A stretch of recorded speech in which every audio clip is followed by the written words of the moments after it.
So in the fall of 1972, after we had landed on the moon in 1968, NASA was getting ready to go to the moon for one last time, and it was called Apollo 17. So I'm like to show up at great events, and so I dropped a note to NASA, or maybe called them and said, I'd like to come down, use my press credentials, and they said, you all come. And so I did. And I got credentials for my brother-in-law as well. And my brother-in-law at that time and sister and their two kids and dog had gone down to Florida in their cabin cruiser boat and across to Tampa, and were anchored in Tampa. And I flew down to Tampa, and we went across Florida to Cape Kennedy and picked up our credentials. Now, by the way, the Orlando airport was just barely there in 1971. So it really wasn't viable to fly into Florida. And Disney World had just opened in 1981, so not a lot of stuff was happening over in the Orlando area yet. But boy, would it ever once Disney got going with Disney World. So anyway, we show up over at the over on the coast and pick up our credentials.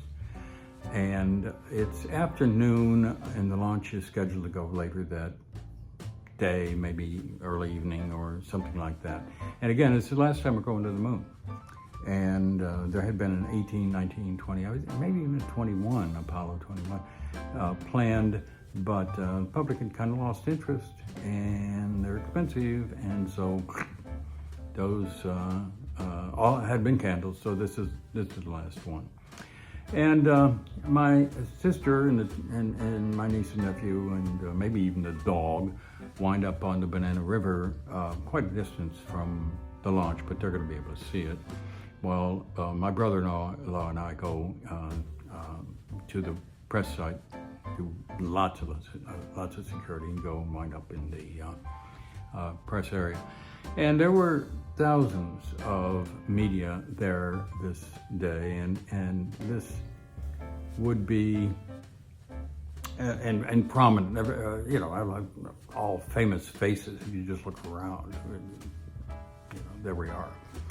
And I had workspace in in bleachers that they had there, a little table, and I was up on the back bench, my brother's next to me, brother-in-law's next to me, and some radio guy is on my left, and he's all plugged in, and he's rolling, and everybody's excited, and tick tock, time goes on. I mean, it's this is a big, dangerous thing we're doing when launching these guys on top of the Saturn V, which is an enormous rocket.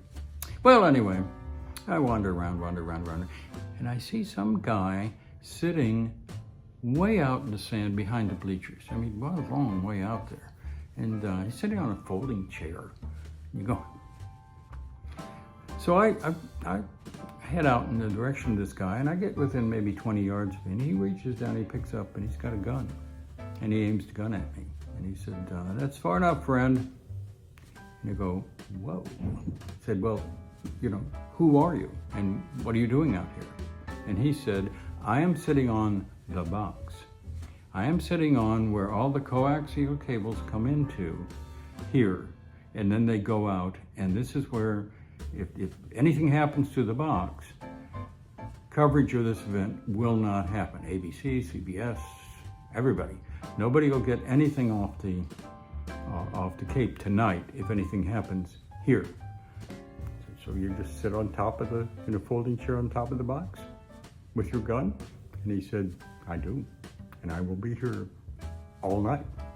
And by the way, he was. And by the way, the next time I return to cover something at the Cape, the folding chair, the gun, the guy, And I guess the box were all gone because by that, rather quickly, everything was going up on the satellite and could reliably be sent off to Cape and nothing could be stopped. Well, I don't quite remember, but I remember it was quite a time after midnight that they finally got on, 10, 9, 8, 7, 6, And I had decided that I was not going to take pictures of it. My brother-in-law said he was going to, and so on. So as we count down to this thing, they launch it. We're 3.2 miles away from 39A, 39B, whichever one it was, launch pad, and it is like the end of days. When the Saturn V goes off, it just explodes. Now I was caught in a all-nighter to firefight in Vietnam in 1968, where they lit the entire sky with flares. This was one big freaking explosion. Boom! And the sky just completely lit up. And I grabbed my camera and I start taking pictures, and my brother-in-law dropped his camera and the radio guy stands up and kicked the plug out of the socket, so his recorder's not working. And we're on these bleachers, which, by the way, later on a hurricane took out. But we're on these bleachers going, right? Well, I've never seen that. I've been to war. I've been mortared. I've never seen anything like this, And so, later on, as the years go by, I'm saying to myself, you've been telling this story about how, never, end of days kind of stuff. So, as I went back to some of the NASA people, and it's many years later, during the space shuttle, when I was covering all the space shuttle stuff, and I said to them,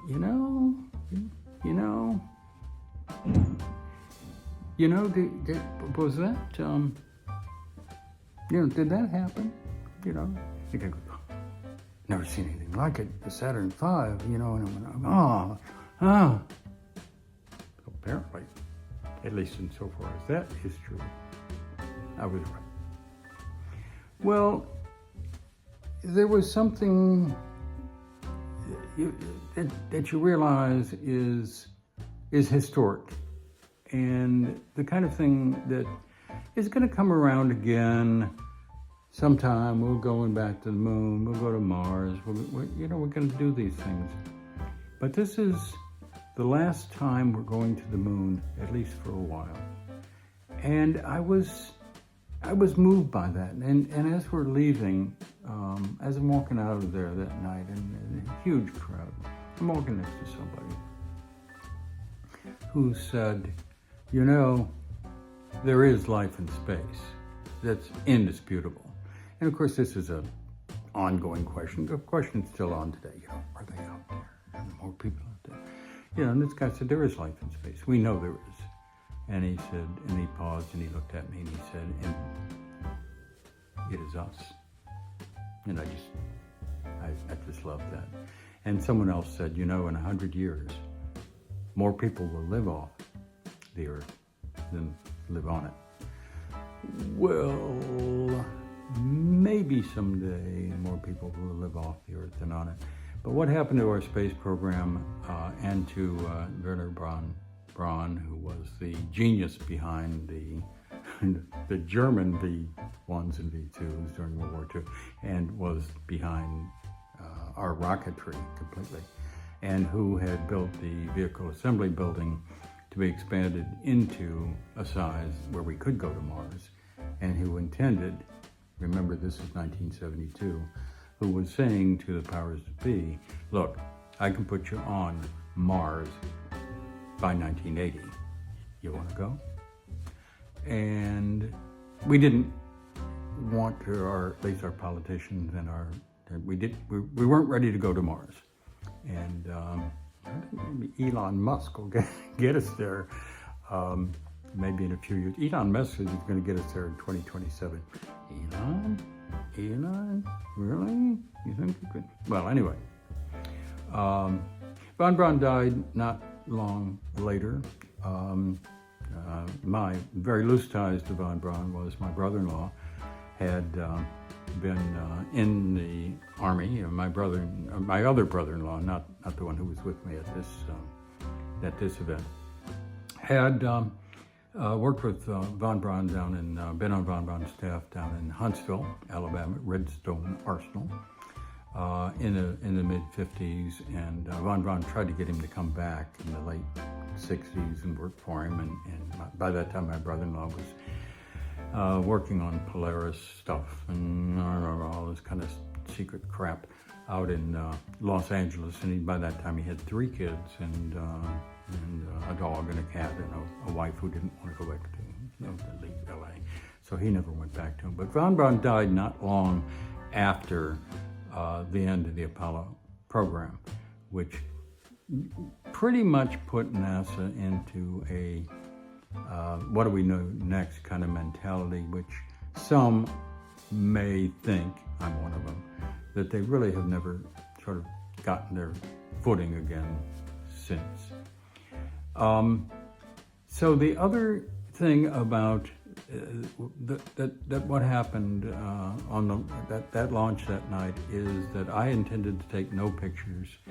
My brother-in-law dropped his camera and I grabbed mine. So the only pictures that we have, and they're not very good pictures at all, is about 3 or 4 pictures of 2 seconds, 8 seconds, maybe 17 seconds into the launch, which is not more than just a little orange glow moving up there. Anyway, so this is the first time I covered NASA and a NASA event, but it would not be the last. I would cover a large number of space shuttles, sometimes with my wife, Carol Ann, would be with me, and we would also go through the Skylab, which was launched using the old equipment from the Apollo missions that we didn't use. And so we had a big space lab in space before the International Space Station, and we had it up there in by the mid 70s and late 70s, and the idea was that we were going to develop the space shuttle and then go up to the Skylab and back and forth, blah, blah, blah, blah, blah. But, and we'll get into this a little bit more later, but the shuttle program began running along later and later in the development, and sunspots came along and affected the trajectory and the orbit of Skylab. And somewhere around, and I'll look it up, but I think it was about 1979, down at comms. In 1981, we're ready to go up to Skylab with the space shuttle, except there is no space shuttle. So for a number of years, what we had was a lab up there we couldn't get to, and vehicles, the shuttle, who could go into space, but really had nowhere to go. And we'll talk about all of that as we get on further down the line, and talk about how we covered and what we learned about NASA and the space shuttle programs and their other programs as well, including the Mars Science Laboratory, which is among the last things we covered. The MSL, we'll talk about that. That's somewhere around 2016, 2018, as I recall.